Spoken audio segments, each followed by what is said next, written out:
Good morning, everyone. Welcome to the March 24th, 2026 meeting of Henderson County Fiscal Court. We are glad you're with us. And for those watching online, we're glad you're with us as well. We'll begin as we always do with an invocation. Would you please join me and stand? Dear Heavenly Father, please watch over this board as we try to make good decisions for our community. Watch over our families, neighbors, residents of Henderson County. Please watch over our men and women in uniform, both here and abroad. We say these things in Jesus' name. Amen. Join me with the Pledge of Allegiance.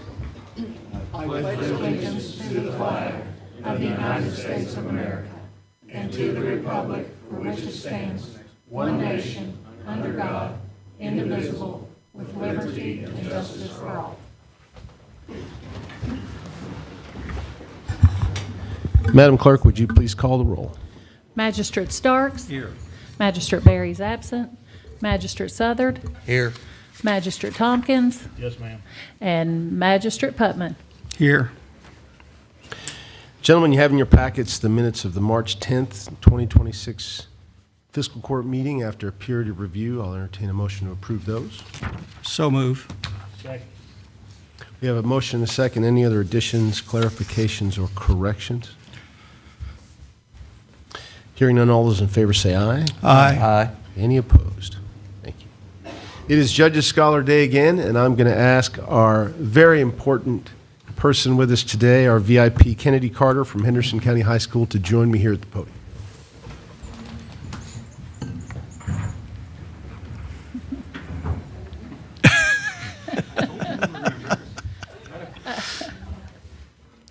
Okay. Read a proclamation in your own.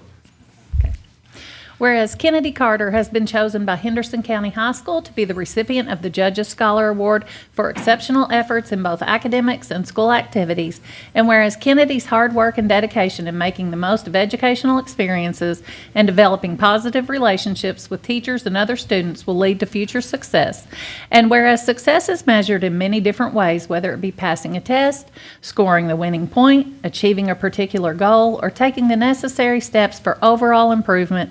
And whereas the Henderson County school system could not let Kennedy's efforts go unnoticed, and whereas Henderson County Fiscal Court supports the school system and acknowledges these accomplishments as being significant because students such as Kennedy will be our future leaders. And now, therefore, I, Brad Schneider, County Judge Executive of Henderson County, join with the Henderson County Fiscal Court to proclaim March 24th, 2026 as Kennedy Carter Day.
Congratulations, Kennedy. I know your parents are very proud, and all your teachers and administrators at the high school proud as well.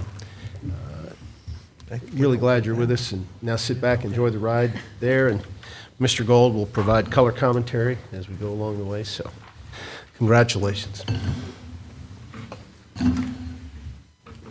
Okay, starting off the regular agenda, we're going to hear from Mark Julian on progress at the Water District.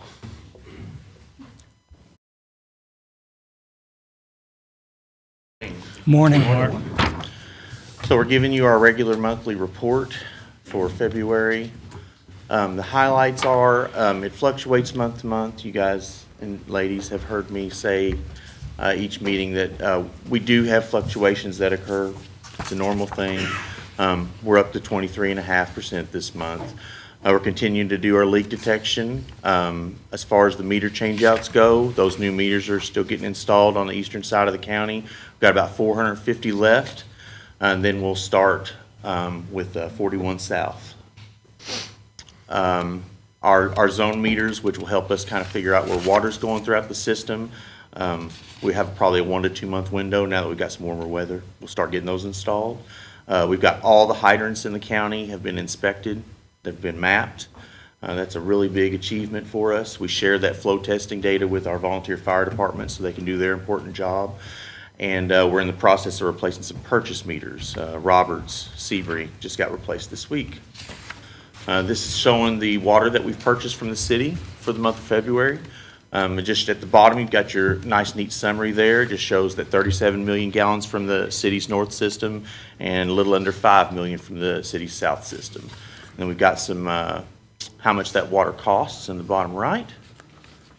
This is just our summary of our leaks and our flushing, and then the numbers on the right kind of tell the story. The highlights here, we just purchased 42 million gallons.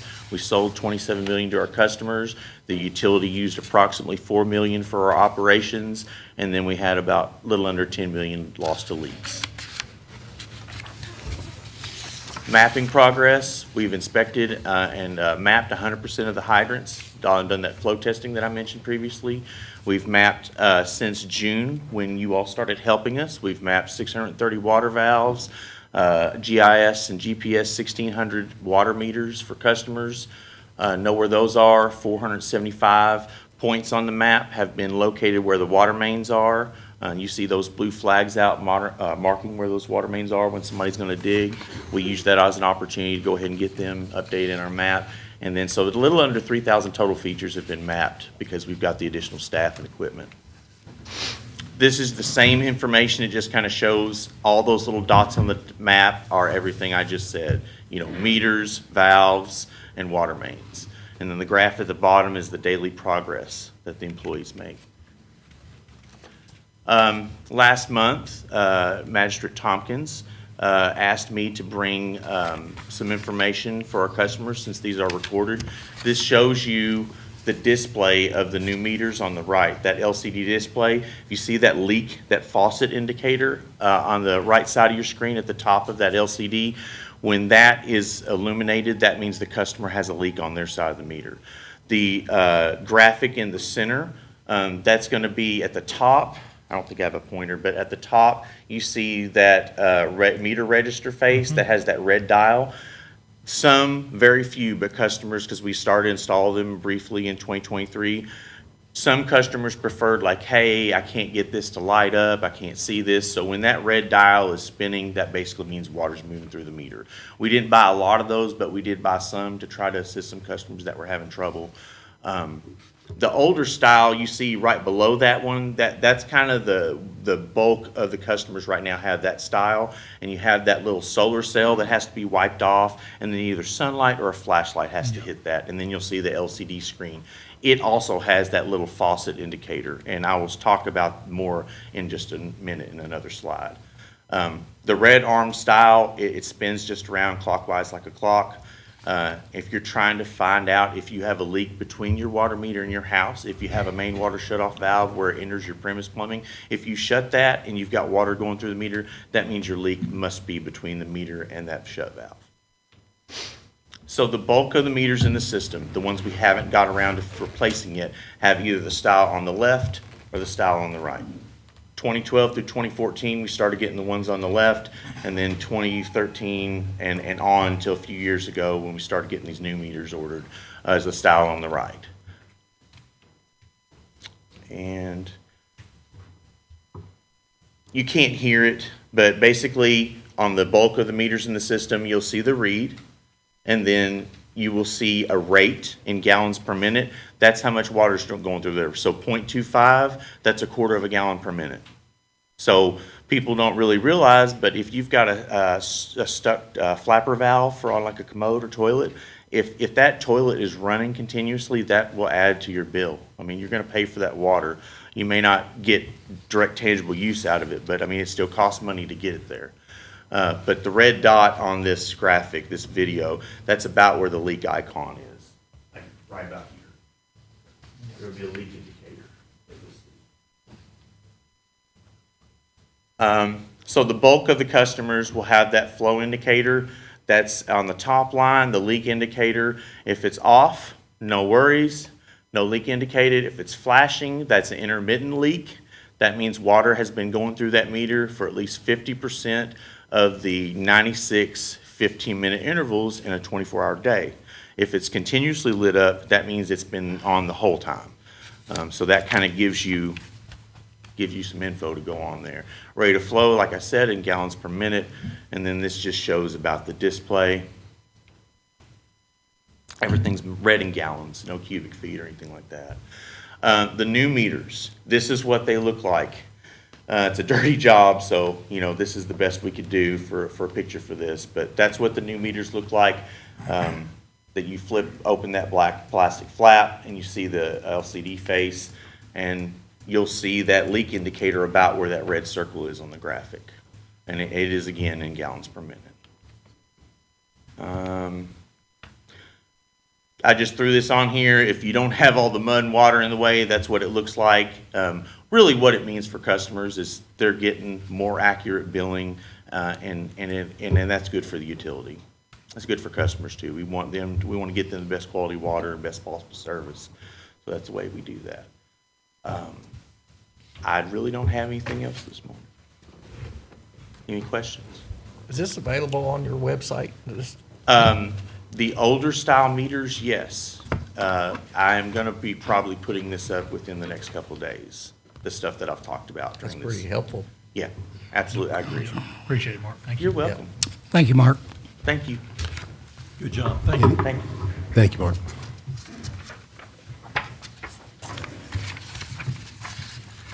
Next, we'll call up Brian Bishop on the Planning Commission ordinance update.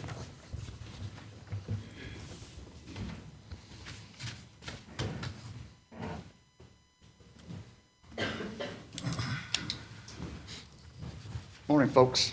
Morning. We just wanted to give you a brief update on where we are with the solar farm cap. In January, you may remember the judge sent the request officially to the Planning Commission. We could not get that on our February meeting, and March was a little busy. So what our plan is first of three steps starts in April. The first step is adopting new goals and objectives at the Planning Commission level. From there, we forward that to the Fiscal Court and Board of Commissioners for their approval. Once that's done, our May meeting, we anticipate coming back with new language for the comprehensive plan. And so when that's done, we come back with language that will satisfy the request of the Fiscal Court. That's when the zoning text amendment will be originated with the Planning Commission. And once that's done, we forward that to the Fiscal Court. So it is a 3-month process roughly. And the good news for the public is every one of those steps will be heard at the Planning Commission in a public meeting. So that is a really brief overview. The regulation that governs that is KRS 100-193, I believe. So with that, I'll do my best to answer any questions. Give me that number again, please. KRS 100-193, I believe. Brian, describe what you mean by goals and objectives and what can you Yep. So the goals and objectives are a main component of the comprehensive plan. That essentially lays out the groundwork of what the legislative bodies want a policy to be for land development. That comprehensive plan and the goals and objectives have to be updated every 5 years. So this will help us with that process as well, so we can kill two birds with one stone.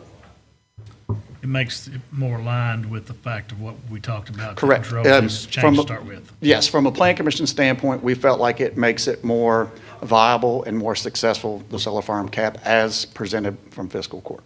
Okay. Any other questions? And I appreciate clarifying that. I've been asked about Absolutely. that. Thanks, Thanks, guys. Brian. Appreciate it. Brian.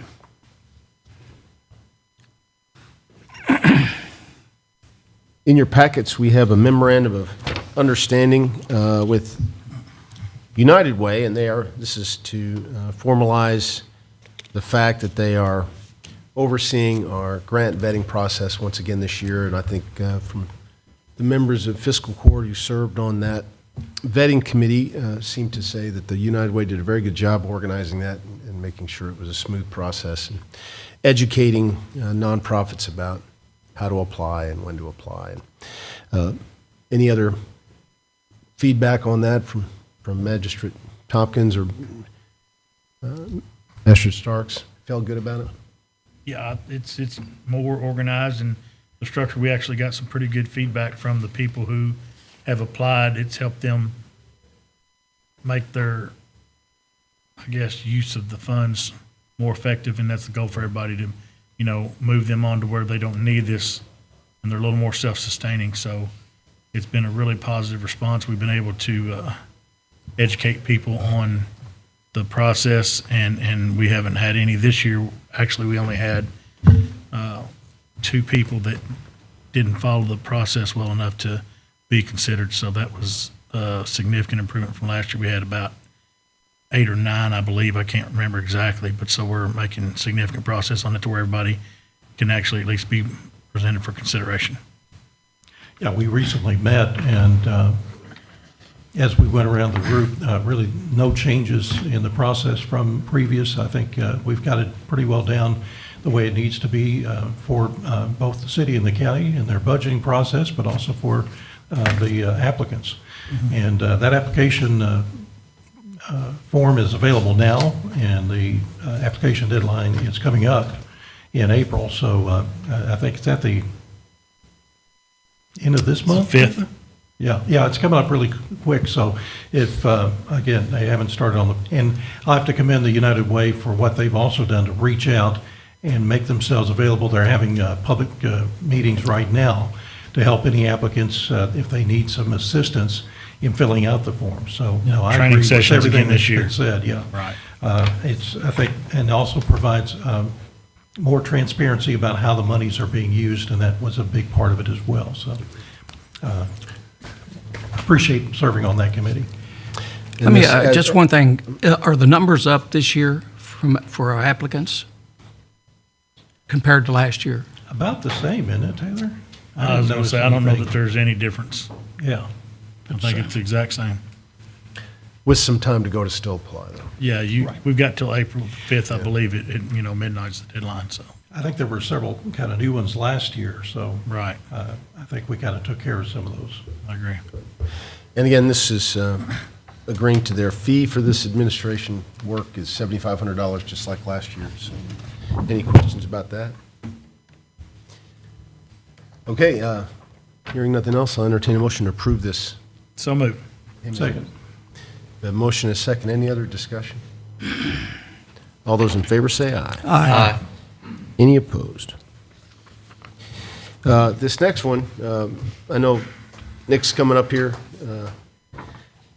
to describe it, but I actually got in the middle of this a little bit. The Department of Fish and Wildlife has what's called a FINS program. That's an acronym for a support of a kind of an urban fishing program to help kids who might not otherwise get to fish to try it. And it's kind of focused on stocking lakes that are close to population centers, and they do it frequently, maybe 3-4 times a year. And I had a question from a constituent about, are we a part of the FINS program, and would we consider it? So I called Frankfurt and contacted the project manager, the FINS manager, and we get stocking of trout at Sandy Lee Watkins Park twice a year, I believe. And so we do get that help from the Department of Fish and Wildlife. The idea being maybe FINS could add even more stocking programs. But I was told that we were too far from city limits to really qualify for the FINS program proper. However, because we do get stocked twice a year from Department of Fish and Wildlife, we need to have an agreement, and apparently they noticed that we never got around to having one, so that's what's in this packet. And Nick, if you want to add anything to what I just described. Yeah, all this agreement says is that we will follow KRS 150, that we will basically maintain the lake. We won't, everybody who fishes there has to follow statewide regulations, which means has your fishing license. There's a cap on a number of fish you can get a day, those type of information. You got to fish with the right things. You can't use certain baits as for fishing. So those are regulations that Kentucky Department of Fish and Wildlife has. So with this agreement for them to continue to stock our lakes, this is basically a binding agreement, say that we will maintain the lake, we will keep the weeds down, we'll keep the trees down, we'll keep it mowed. We have a weir on there so we can control the depth of the water. So as it drains down from, heat and summertime, we can actually put that weir in to kind of lift up the water temperatures, help out for fish to stabilize the water temperature for the fish. So that's basically in a nutshell what this agreement does. And I've got an awesome park crew. We mow out at Sandy Lee Watkins Park every week. They maintain the water's edge by weed eating, so there's not an issue that we could not fulfill these requirements. Any other questions about that? I would say the Sandy Lee Watkins is a very popular park for anglers, and I see people fishing all the time there. So if there aren't any other questions, I just need a motion to approve this agreement. So move. Second. I have a motion and a second. Any other questions of Nick on this? All those in favor say aye. Aye. Any opposed? I will keep you up here, Nick, to talk about our county road inventory resolution. This is something we have to do regularly. Yes, this is coming back around to where we were at a few months ago, that it was, nothing's changed except the city's resolution to take the part of Old Corden Road that we did our approval for last court. So now that everything's in line, everything's taken care of with Department of Rural Roads in Frankfort, we just got to accept, or have you all accept this road list for the new every 2 years they try to put this in to make sure we update any of our roads. We have no indication we're going to pull anything else off the road list, so it'll be a good time to go ahead and approve that. So Nick, when we blacktop that, we put a trowel blacktop, had rubber in it or something. Yeah, rubber modified. So, and I think we were supposed to monitor that. Yeah, So- it gets monitored yearly for annual report. And again, it was trying to find out if this additive, which is the rubberized material, if it's actually worth the price to keep asphalt roads flexible, so you don't have your temperature cracking in your, so that is what they were trying to do. If we send our annual reports in, which we got one more year before the 5 years are completed. But once that's turned in, then anybody who's with the Asphalt Association could come in and take a look at it and do their course if they want to take course, or kind of determine if you see a big difference between that section and the traditional asphalt section. So it won't be a problem with us switching? No, Okay. because they were a partner in it to happen anyways. Okay. Because our problem with county roads is we don't match the ADT, which is average daily traffic. We don't match the numbers they need for this trout to start. So Old Corden Road was one of those that was mixed with city and county. Well, we could actually meet the ADT because it's our recycling program that gets the grant, and it was the city allowed us to partner with them to utilize half their road for traditional and half their road for the modified. So again, they took it over, the grant's done, we're doing our annual report, and then once the 5 years are over, then they'll be able to do their comparison of both asphalts to see if it's worth the added cost. Okay. Nick, any deletions from the prior list? Nope. Nope, this is exactly where it was when we approved this a few months ago. The only thing that's changed is that Frankfort wanted to have the approval from city and county for the trading of the road, and they do now, so this is a new formality. Just want to make it clear, any closures of Nope, roads. go there through is no fiscal court with separate closures. roads. Also in here, all the roads that we have paved that were once gravel, that is now asphalt, all that's been updated in here also. So we keep roads that are asphalt a certain mileage and roads that are gravel a certain mileage. So all the roads that we've paved since I've been here, asphalt over top of gravel, they have been updated on the sheet. Would you mind sending that specific list to members of fiscal court? Yep. Get a chance. Hey, Nick, just out of curiosity, does that blacktop that you're experimenting with, can it be laid over concrete? Yeah, I mean, it can be laid over anything, but you're not going to get anything over top of concrete that's going to last. Rubberized modified allows a flexible to stay within the pavement, because what happens with pavement is it dries out, it becomes brittle, and it cracks. That's the main problem with asphalt is the UV rays tears down the PG binder and it causes it to crack. Rubber modified is supposed to keep it more flexible. The only problem with concrete is concrete's stronger than asphalt. It changes heat, so in the day it gets hotter, so it expands, and at night it gets cooler, so it contracts. The asphalt you put on top of it can't stand a chance for how strong the concrete is, so it cracks. I.e., look at 41 strip. That's what happens as the concrete expands and contracts.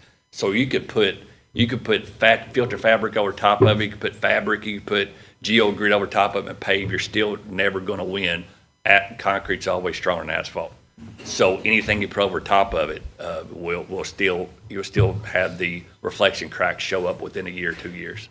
If you milled it, it would be the same thing? Same deal. Now, you can put asphalt down. Typically, cracks will come up asphalt about an inch a year. So you can do 4 or 5 inches of asphalt, and you'll get 4 or 5 years out of it before you have cracking.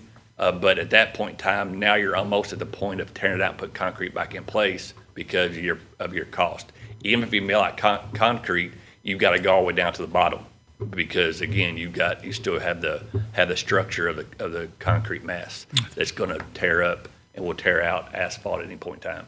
Thank you, Nick. Yep. Any other questions? I'll have the clerk read this resolution. Whereas the Henderson County Fiscal Court agrees the following roads on the attached Appendix A are part of the county road system. Whereas the Henderson County Fiscal Court agrees the following roads on the attached Appendix B are not part of the county road system. Whereas the Henderson County Fiscal Court maintains these roads on Appendix A, now therefore be it resolved that the Henderson County Fiscal Court agrees the listed roads on Appendix A are part of the county road system, and those listed on Appendix B are not part of the county road system. Motion approved. So move. Second. We have a motion and a second. Any other discussion? All those in favor say aye. Aye. Any opposed? Thank you, Nick. Yep. Next two things, we're cleaning up from previous meetings, and I'll ask Deputy Judge Kurt Wiesen to come up and guide us through those. First, we're ready for the MOU to help fund the STOP program at Recovery Center. Yeah, our current MOU actually expired last June, June 30th last year.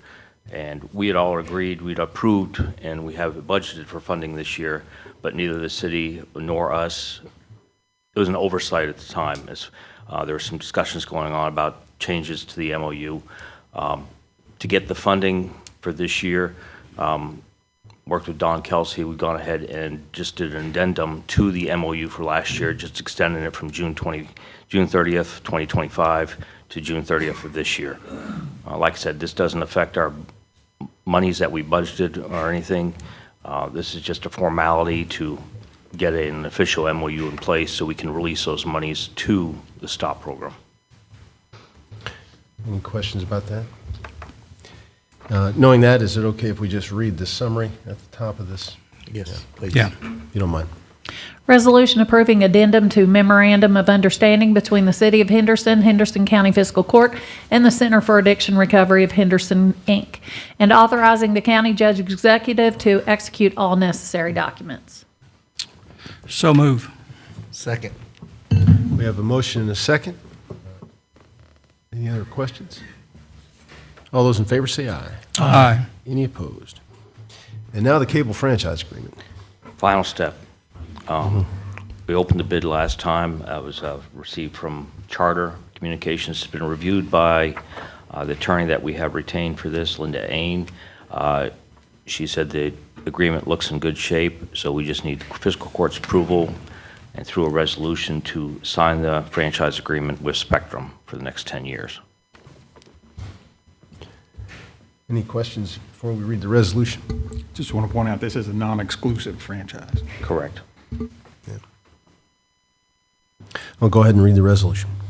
Resolution awarding a non-exclusive franchise to Spectrum Mid-America LLC for a term of 10 years for a cable television system within the confines of Henderson County, Kentucky. Now therefore be it resolved by the Henderson County Fiscal Court as follows.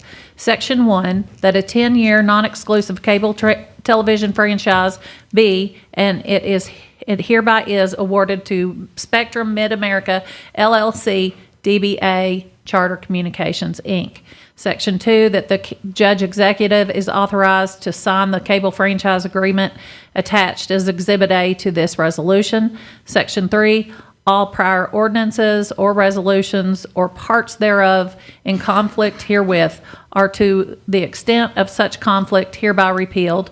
Section 4, that if any section, sentence, clause, or phrase of this resolution is held to be unconstitutional or otherwise invalid, such infirmity shall not affect the validity of the remainder of the resolution.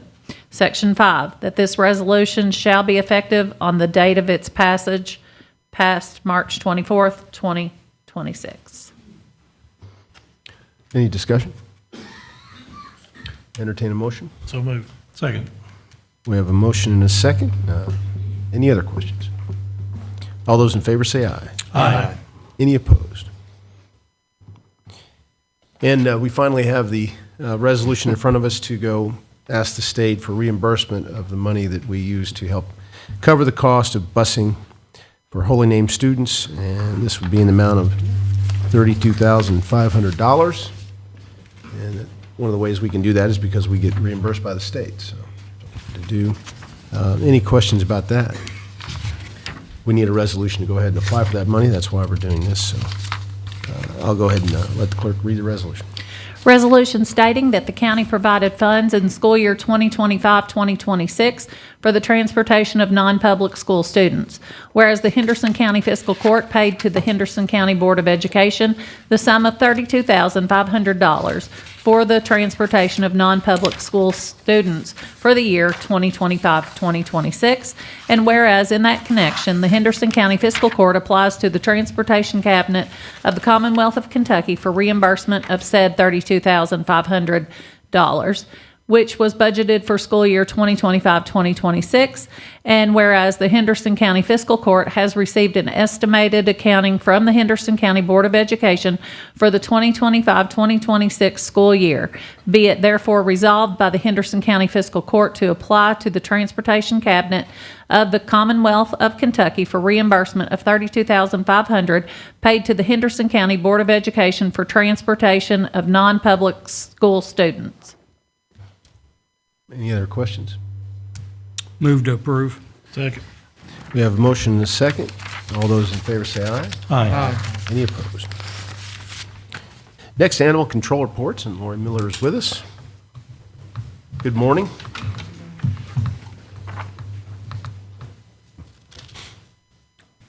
Thank you for having me. All right, so we've been pretty busy at the shelter. Last month, Animal Control went on a total of 44 runs, with the top 3 being animals running at large. That's nothing new. The second one were bites that were reported, and the third being enforcement, so actually enforcing codes or ordinances, rather. Also wanted to note that they have 6 cruelty cases pending, all from one person. Very unfortunate. We have been able to have them surrender some of the pets over so we could rehome them, one of which gave birth to 10 puppies a week after being in our custody. 10? 10, yes, in my office, yes. We were fortunate enough to place them with a rescue that works with German Shepherds. That's what Mama was in Ohio. With that being said, we still have several more of their dogs in our custody that are unfortunately in limbo while we are awaiting trial. So they also have 2 counts of animal cruelty go through. I believe they won those cases, and 2 are in trial for animal torture. So not the best time for pets, or those pets rather, in Henderson, but the guys are doing a great job, following all the leads and gathering all the information so we can, bring justice for these animals. So as far as the shelter goes, our intake numbers for last month, 47 dogs and 7 cats. That's a lot of dogs. Luckily, we had 33 dogs leave the building and 13 cats. Number of animals adopted, we had 25. We had 9 that were reclaimed by their owners, 8 transferred to rescues or other facilities, and 3 euthanized due to either health or extreme behavioral issues. So total animals in the shelter, as of when I made this report, was 59 dogs, 17 cats. So please adopt and spay and neuter your pets or foster. Anything you can do helps. As far as helping put a dent in that problem of our pet population, we spayed or neutered 12 dogs and 20 cats.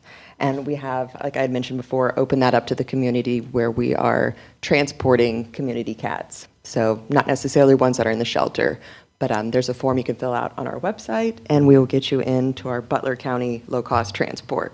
So trying to help with that cat population. Something else I wanted to note that's new that we're doing at the shelter is our pet food assistance program. I think I mentioned that last time I was here, maybe. I was really excited to get that started. We've been able to sustain that through donations, donated food.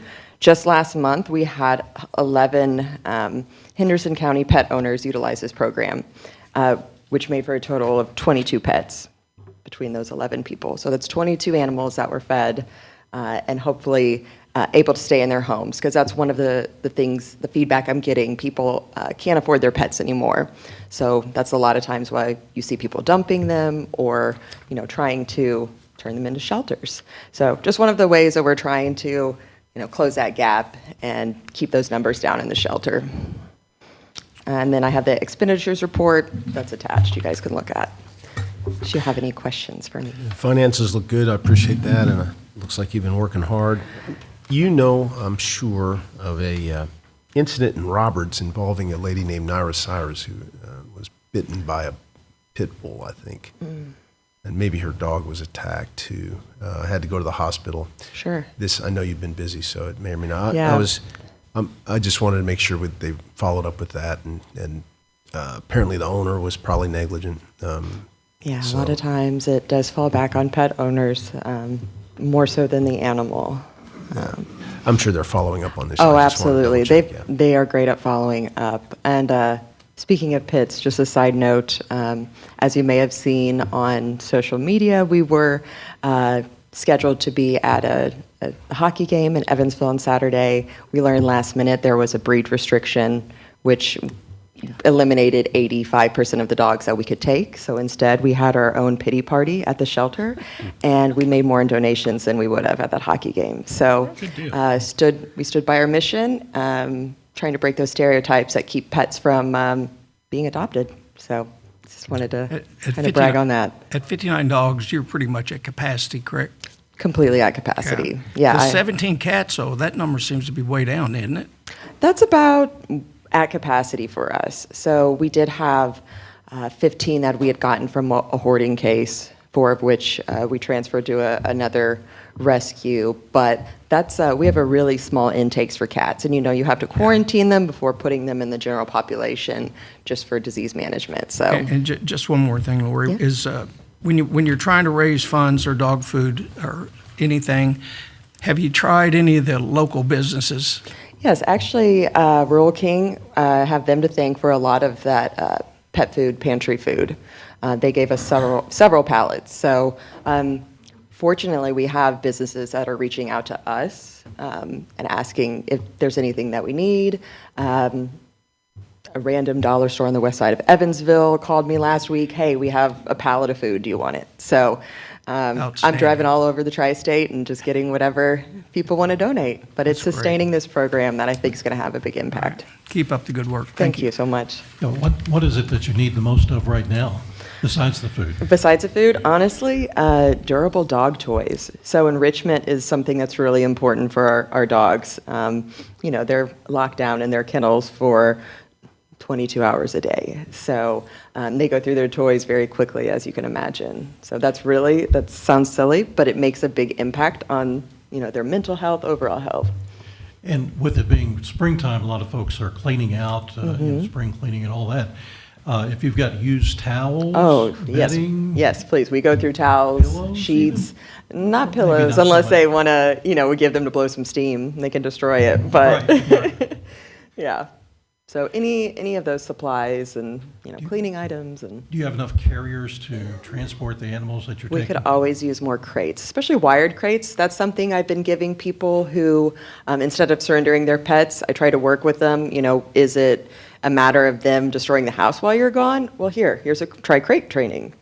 We also give those out with our fosters, so I go through those pretty quickly. So those wired crates. Very good, thank you. Thank you. Any other questions of Lori? Thank you very much. Thank Thank y'all you. for your time. Clerk Renese Abner.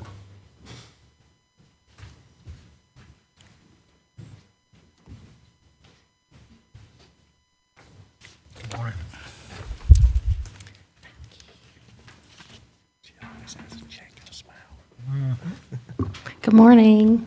Morning. Good morning.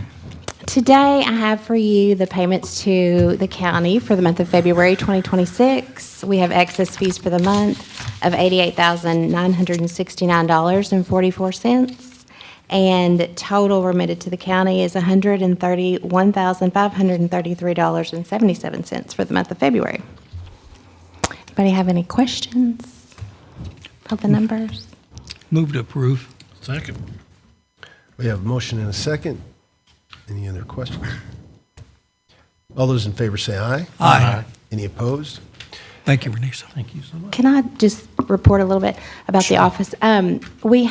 March is a really, really busy month with our farm tags, Magistrate Southern. We're really hopping down there, but we have a great new plate, Friends of Agriculture, and it's really beautiful, and it's actually designed by one of our students at the high school, Alyssa Woodard, so super proud of that. It's really pretty. It features like the flag and pastures Yeah, and it's some really cool. I trees. got It's really one pretty. for my Did wife, you? yeah. Yeah, it's great. So I wanted to promote that a little bit. It's $10 over what you would ordinarily pay, and it goes to 4-H, FFA, and the Kentucky Department of Agriculture. So a good way to support our farmers and all of the youngsters coming up in that field. So, and also, elections are coming up quickly. So April 4th is the first day where the portal is open, where you can apply for a mail-in ballot. You do have to qualify as far as being disabled and older age, where you can't maybe get to the polls, or you're going to be out of town during all of the in-person days that we are voting. So just wanted to plug those two things for the office and promote. Thank you. Have you scheduled Renee, your you got trainings? plenty of volunteers this year. We actually do. It's Great. right now. We're sitting in a good spot. We have every position filled, and we have some surplus people on standby. So, really good position this year. Sometimes that's not the case. And as things go on, I may be making a desperate announcement that we need more, but things change. But right now, we're feeling pretty good. Have you scheduled your trainings Excellent. yet? Yes, we've set the training. Okay. Yes, I'll get those Somebody dates let for me you. know. Okay, Yes. thank you. All right. I was going to ask, Yes. I know you've looked at remodeling the office. Yes. Where do we stand on that? We have made some visits to other clerks' offices, and I'm working with an architect to get those plans. Actually, I'm meeting with him twice this week, so we're getting close, very close. So, still on the planning part. So, Think it'll get started yes. this fiscal year or the start of the next Well, fiscal year? next for Okay. sure. Yeah, Okay. yeah. Thank you. Thank you. Thank you. Mr. Gold, your report. Judge, I've got 9 checks today. The first is a flow-through from the city in the amount of $458.33. 3 interest checks, $687.30, $65.21, and $28.37. Health insurance in the amount of $22,105.27. Dental life and vision, $795.50 and $11.10. Aflac, $370.30, and the Deaconess Clinic cost $378.99, bringing today's total to $24,900.37, and bringing the fiscal year total to $222,896.86. And Kennedy says she's never held $24,900, so I'm going to ask her to hand that to you. And I always say it's just like being an adult. You get it in one hand, and you have to give it to the government. Thank you. And the motion to accept the county attorney's payments? So moved. Second. Motion is second. All those in favor say aye. Aye. Any opposed? Okay, Treasurer Ryder.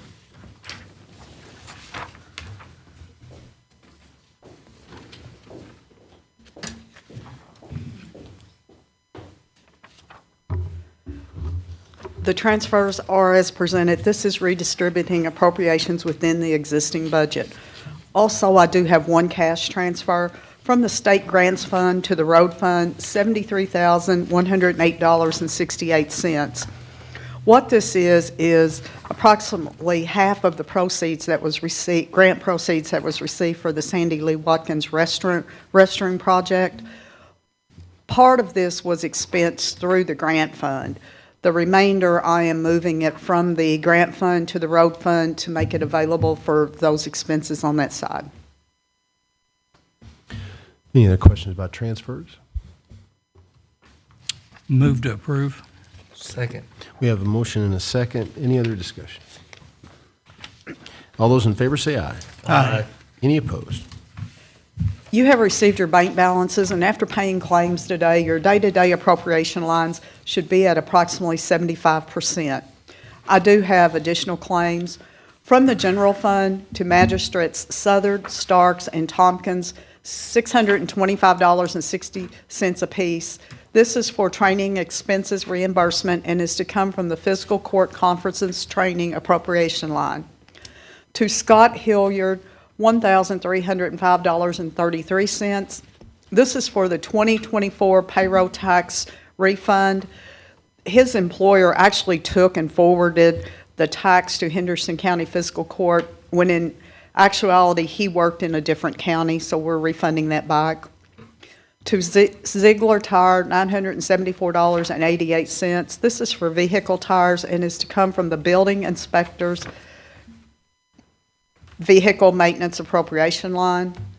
To ELPO Law, which is English, Lucas, Priest, and Owsley LLP, $800, and this is for the consulting of the Renewable Energy Matters, which was approved at the February 10, 2026 meeting.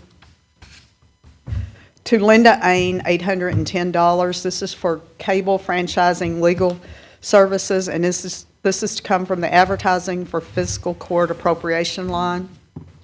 From the road fund to IMCO, $5,690. This is for greater accessories and is to come from the maintenance repairs appropriation line. To Visa, $708.53. The majority of this is to come from maintenance repairs, equipment, and office supplies appropriation lines. From the jail fund to Republic Services, $810.74. This is for monthly service and is to come from the contracted services appropriation line. Move to pay the claims. Second. We have a motion and a second. Any other questions? All those in favor say aye. Aye. Any opposed? Thank you. Thank you. Thank you, Brenda. Judge, just a comment on finances. Hats off to all of our elected officials and management, superintendents, everybody for staying well within their budget. You know, we're still on very solid ground. So hats off to all you guys. Thank you for what you do. Yeah, every department is under budget, and expenses is always good to see, so they mind their pennies. I agree.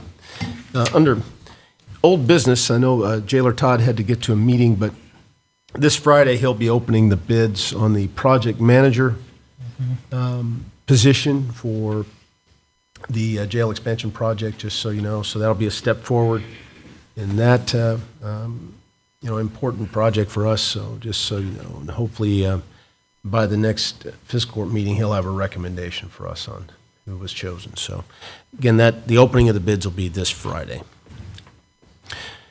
All right, anybody has anything for the good of the county, they can feel free. Yes, sir. And please introduce yourself. My name is Clarence Crone. I live on Highway 60 out by Basket. I've been with the Basket Fire Department in some capacity for about 35 years. And our president of the board, J.R. Stanley, is not here. He's out of town. I'm the vice president, so I'm the GOAT.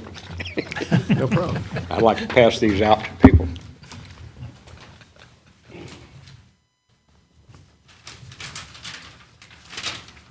Sir, thank you for your service, sir. Thank you. I got one right here for him. All right. Thank you. Thank you. Sure. Thank you for your service.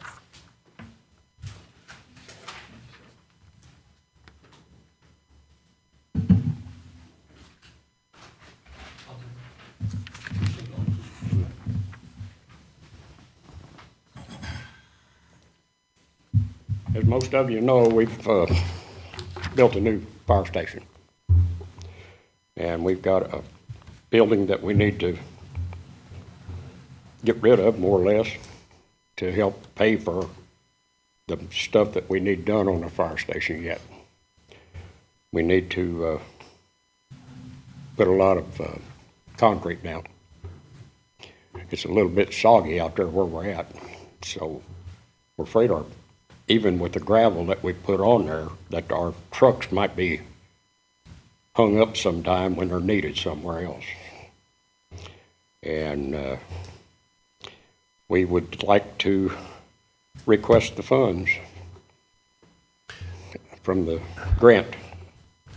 I know Mr. Stanley is not with us. He's on a trip.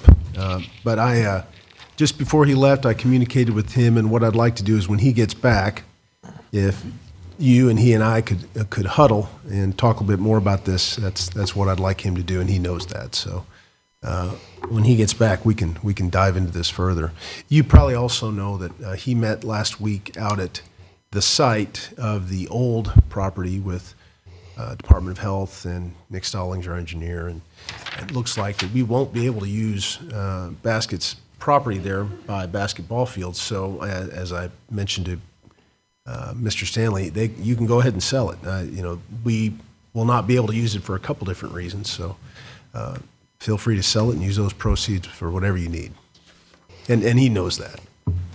Okay.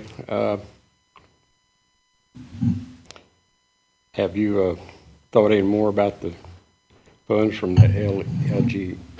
We had to wait till that meeting with Nick last week, and then I wanted to meet with him personally. So again, I communicated to him that when he gets back, we can get together on it. Okay, I would like for y'all to think about it and consider what we're asking for. Yep. Certainly will. That's about all I've got. Thank you. Thank y'all for listening to me. Thank you. Thank you. Thank you for your service. Yeah, absolutely. Anybody else for good of the county?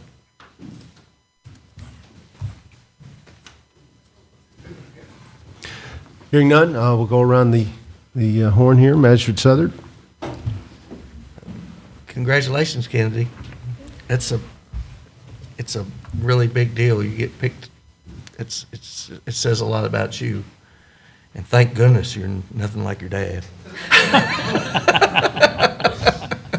I worked with your dad for a long time. He's a good guy and pretty darn good cook. So, where did you decide to go eat today? I'm actually gonna attend the Lions Club lunch. I'm gonna You'll take you to enjoy lunch. that. It's And the pretty- Lions Club always enjoys seeing the Judges Scholar. Yeah. Y'all are our future. Again, congratulations. It says a lot about you. Congratulations to y'all. You're probably more proud than she is. And congratulations to you. I could see you're really proud of your sister.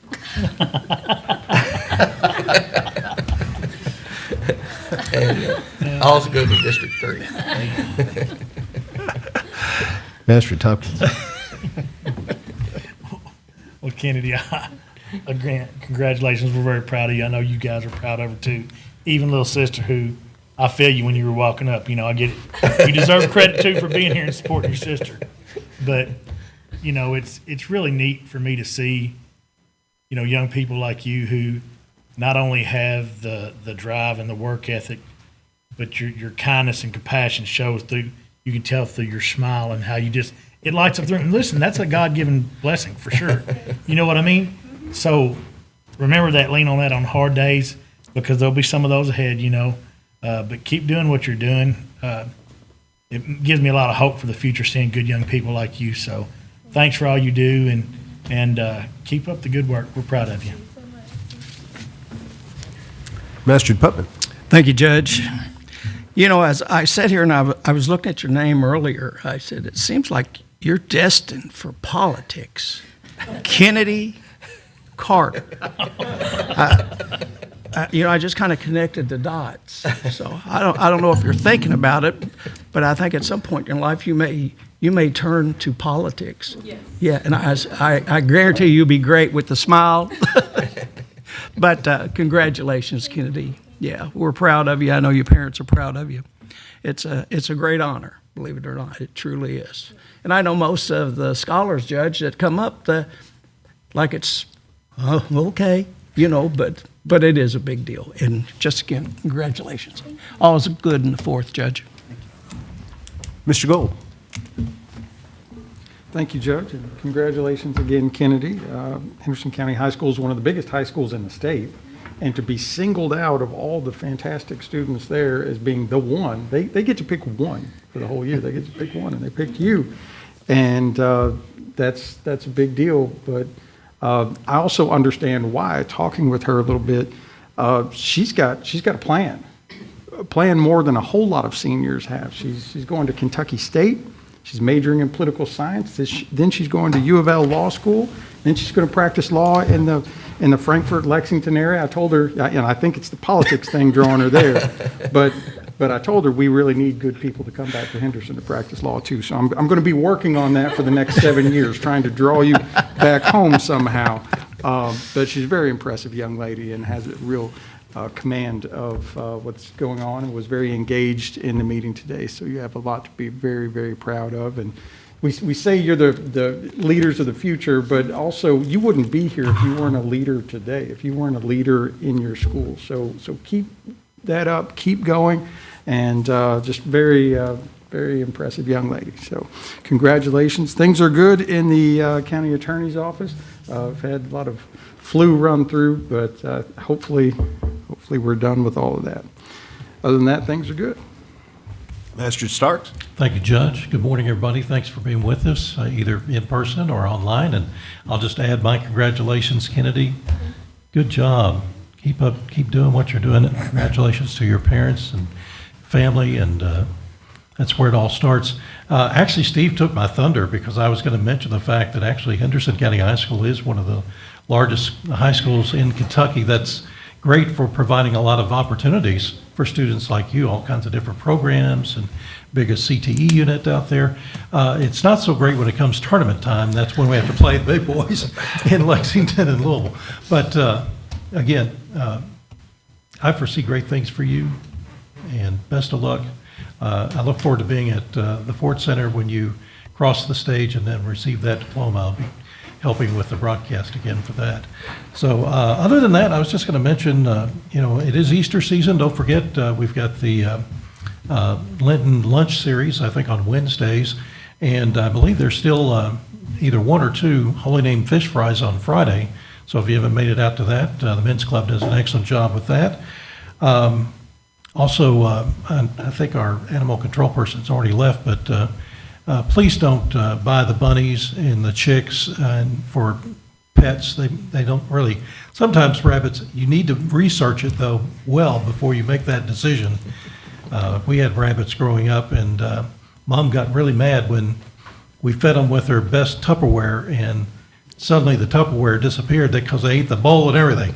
So there's a lot to know about taking care of rabbits. Let's see. With that, I think all is good. I will say, be watchful, because from here on out, we're going to see more and more farming take place out on the county roads and the rural areas. So please watch out for those folks and be safe. Thank you, and Kennedy, congratulations again. I know there are lots of thoroughbreds in our community, and the mayor of Evansville is a Kentucky State alumnus, so you're going to be in good company, and you will be in the seat of politics in Kentucky while you're in school there, so it's got to be interesting for you. And yeah, congratulations. Camry, I'm sorry if we singled you out a little bit there. I apologize. You can handle it, I think. Roll those eyes. There you go. I want to reiterate the opportunity right now to apply for county grants for nonprofits. It was said before, but the deadline's coming up, but right now it's still available to people. There's an information session still scheduled to learn more about how to apply. Just call United Way office here if you have any questions. I think it's important. The county sets aside $150,000 a year to fulfill as many grant requests as we can, the ones that pass muster in front of that vetting board. So please take advantage of it if you're listening online or here with us and you're on a board with a nonprofit that could use some extra cash. That's a great way to at least, put yourself in the running. And I am really glad to hear about the animal control arrests and citations, getting those people who mistreat animals in front of prosecutor's office and judges to make sure they understand that what they're doing is not only, reprehensibly morally, but also illegal and deserving of penalties. So it's good to hear that our animal control officers are really trying hard to bring people to justice if they've done those things. So it was just good to hear that progress. So we are now going to entertain a motion to go into executive session, and the reason is KRS 61.810, discussions between a public agency and a representative of a business entity and discussions concerning a specific proposal if open discussions would jeopardize the siting, retention, expansion, and upgrading of the business. I don't anticipate any vote coming out of this executive session, so we'll just be returning to end the meeting. So I need a motion and a second to go into executive session. So moved. Second. We have a motion and a second. All those in favor say aye. Aye. We'll now go into executive session, and again, we don't anticipate a vote coming out after this.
I'll entertain a motion to come out of executive session. Second.